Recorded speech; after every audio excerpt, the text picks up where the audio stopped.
మనోజ్, నువ్వు నా బిడ్డవి. లక్ష్మీ ప్రసన్న, విష్ణువర్ధన్ బాబు, మనోజ్ కుమార్. నిన్ను ఎలా పెంచానురా నేను? అందరికంటే నిన్నే గారాభంగా పెంచానురా. నీకే ఎక్కువ ఖర్చు పెట్టి చదివించాలని ప్రయత్నం చేశానురా. నువ్వు ఏది అడిగినా నేను నీకు ఇచ్చానురా.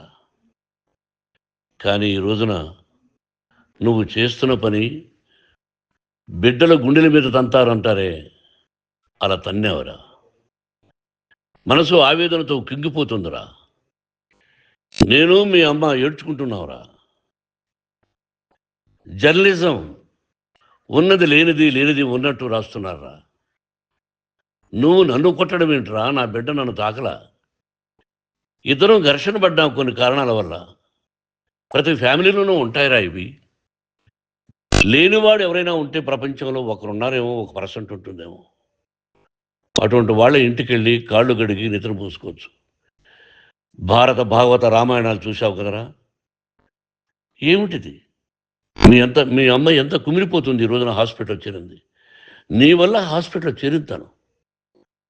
చూడు మనోజ్, నీకు అన్నీ ఇచ్చిన ఈ రోజున నువ్వు నా గుండెల మీద తనడమే కాకుండా అపకీర్తి తీసుకొచ్చావు.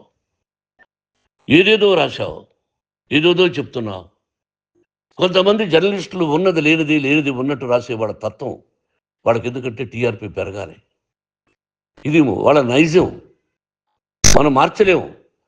వాళ్ళందరి మీద మన కోర్టుకు వెళ్ళలేము. వాక్ స్వాతంత్రం అంటారు, ప్రజాస్వామ్యం అంటారు. ప్రజాస్వామ్యంలో కూడా కొన్ని హద్దులు ఉన్నాయి. ఇది నీకు తెలుసు అనుకున్నా. ఎంత మంచి నటుడివి నువ్వు.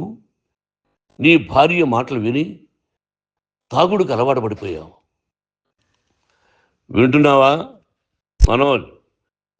ఎవరిని నమ్మాలో ఎవరిని నమ్మకూడదో పరిస్థితి తీసుకొచ్చావు. విద్యాలయాలు ఎంత గొప్పవిరా. మనం 25% కులమతాలకు అతీతంగా ఫ్రీ ఎడ్యుకేషన్ ఇస్తున్నాంరా. క్యాస్ట్ అనేది తీసేసాను రా 92లో ప్రాస్పెక్ట్స్లో. నువ్వు చదువుకున్నావురా. అక్కడ చదువుకున్న బిడ్డలు IAS, IPS అయ్యారా.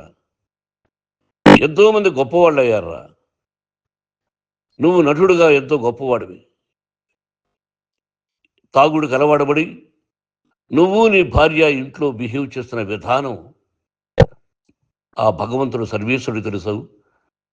భగవంతుడు చూస్తున్నాడు రా. నేను తప్పు చేసినా, నువ్వు తప్పు చేసినా, ఎవరు తప్పు చేసినా. ఎంత అవకాశం ఇచ్చావు మాట్లాడుకునేదానికి అందరికీ. ఇన్ని సంవత్సరాల్లో మన విద్యాలయాల్లో ఒక్క తల్లి కానీ ఒక తండ్రి కానీ ఏమైనా చెప్పారా? ఆ బిడ్డలు మన బిడ్డలు రా. మీరెంతో నాకు అక్కడ ఉన్నవాడు కూడా నా కూతుర్లు, నా కుమారులు.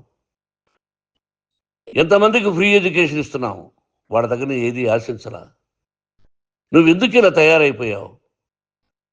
ఎందుకు ఇంట్లో ఉండే పని వాళ్ళందరినీ కొడుతున్నావు? పనివాడు వాడు పని చేసుకునేదానికి మన ఇంటికి వచ్చాడు రా. ఆ పనివాడిని కొట్టడం చాలా మహాపాపంరా. నేను వేరురా. నేను దండించడం వేరురా. నేను ఎవరిని ఆ చిన్న చిన్న వాళ్ళని కొట్టి ఇచ్చేసి చేయలేదురా. సినిమా ఇండస్ట్రీలో మోహన్ బాబు కొడతాడు, తిడతాడు అంటే అది షూటింగ్లో జరిగి ఉండొచ్చేమో. కానీ ఇంట్లో ఉండి 10 సంవత్సరాల నుంచి 20 సంవత్సరాల నుంచి పనివాళ్ళు ఉన్నారు. నేను ఇంట్లో లేని సమయంలో వాళ్ళందరినీ కొట్టి వాళ్ళ ఫోన్ లాక్కొని ఒకడైతే చచ్చిపోవాలి. వాడు పోలీస్ కంప్లైంట్ ఇచ్చి ఉండొచ్చు. నేను వద్దు అని వాడిని బతిమాలాడు. పోలీస్ కంప్లైంట్ కూడా ఇవ్వలా. ఇంకైనా నువ్వు నీ భార్య మారి బయట ఉండండి రా అన్నాను నేను. లేదు డాడీ, తప్పు చేయలేని ఒకసారి వచ్చావు, మళ్ళీ తప్పు చేశావు, మళ్ళీ వెళ్ళావు, మళ్ళీ ఈసారి తప్పు చేయనన్నావు. ఏమండి వీడు తప్పు చేయడం అని మీ అమ్మ చెప్పింది. ఇంట్లో పెట్టుకున్నా. మళ్ళీ నువ్వు చేస్తున్నది, ప్రతిరోజు నువ్వు తాగుతున్న విధానం నీకే తెలుసు. ఇది ప్రజలు నమ్ముతారా లేదా అనవసరం నాకు. నేను నీకు చెప్తున్నా, ఇంతటితో పులి స్టాప్ పెట్టాలి.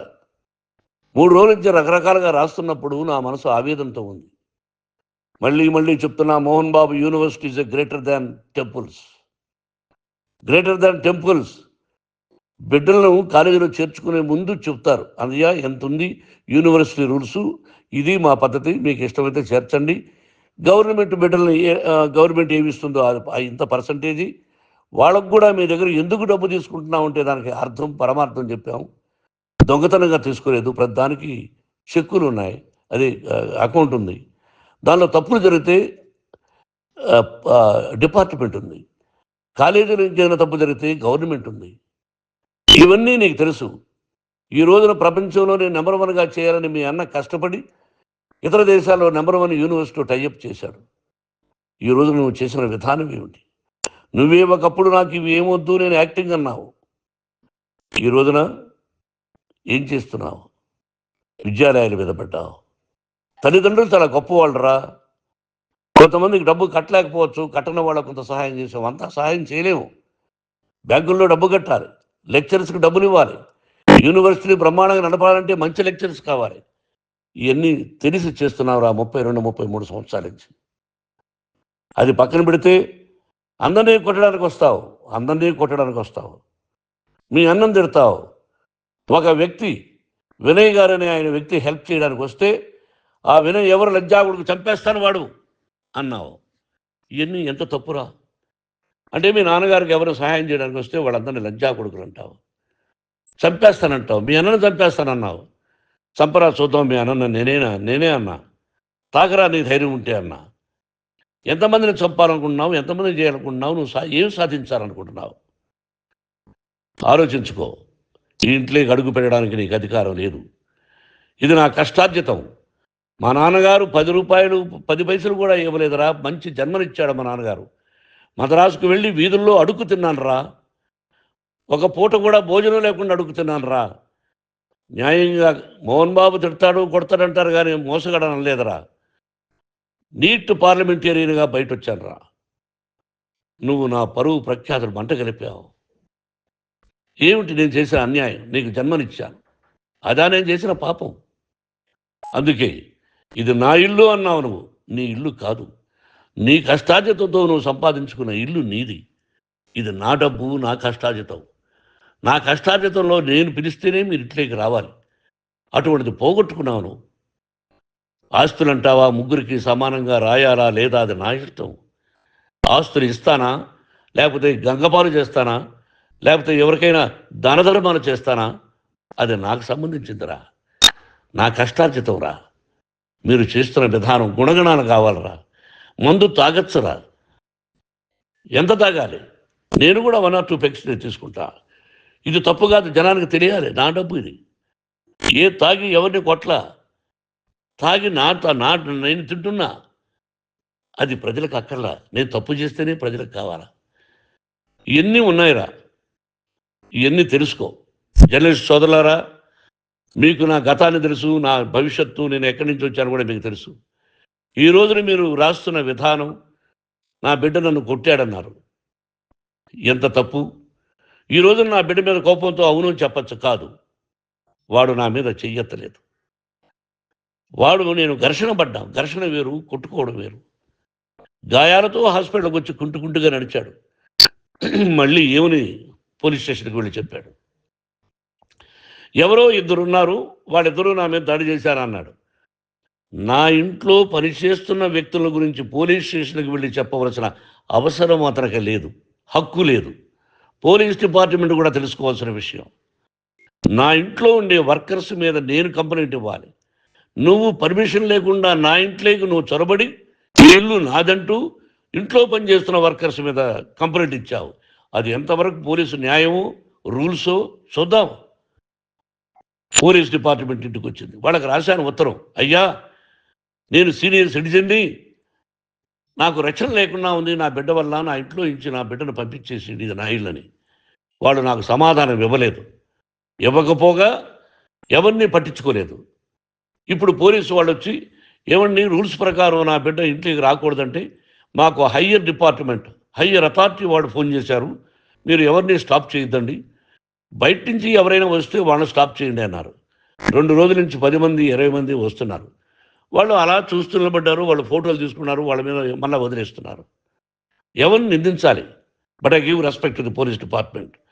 వాళ్ళకి ఎవరు ఏ అధికారి ఫోన్ చేశాడో, ఆ అధికారికి ఏ పొలిటీషియన్ చేశాడో అది వాళ్ళకే వదిలేస్తున్నా. కాబట్టి వాళ్ళు పోలీస్ కంప్లైంట్ ఇచ్చినా కూడా మేము సంబంధం లేదని అంటున్నారు కాబట్టి నేను నా బిడ్డను నిన్ను నాపు చేస్తున్నా. నువ్వు ఇంట్లోకి వచ్చే అధికారం నీకు లేదు. నువ్వు వచ్చి నీ బిడ్డను తీసుకెళ్ళు. సంతోషం. నువ్వు రాలేదు, నీ బిడ్డను జాగ్రత్తగానే చూసుకుంటావు. Take care your daughter, that's all. మీ అమ్మ హాస్పిటల్లో అడ్మిట్ అయింది. రేపో ఎల్లుండో మీ అమ్మను పిలిపించి బాగైన తర్వాత ఇదిగో నువ్వు నీ కొడుకు బిడ్డను తీసుకెళ్ళి వాడికి అప్పచెప్పని చెప్తాను పోలీసు వాళ్ళ ఆధ్వర్యంలో. ఇది 100% జర్నలిస్టు సోదరులారా, పులి స్టాప్ పెట్టండి. మీకు కుటుంబాలు ఉన్నాయి, మీ యజమానులకు కుటుంబాలు ఉన్నాయి. మీ కుటుంబాల విషయాలు, మీ యజమానుల కుటుంబాల విషయాలు మేము ఎవరు జోక్యం చేసుకోరా. మేము నటీనటులం. మాది తప్పుంటే నటుడుగా నన్ను ఫెయిల్యూర్ అని రాయండి, నా నటన బాగలేకపోతే రాయండి.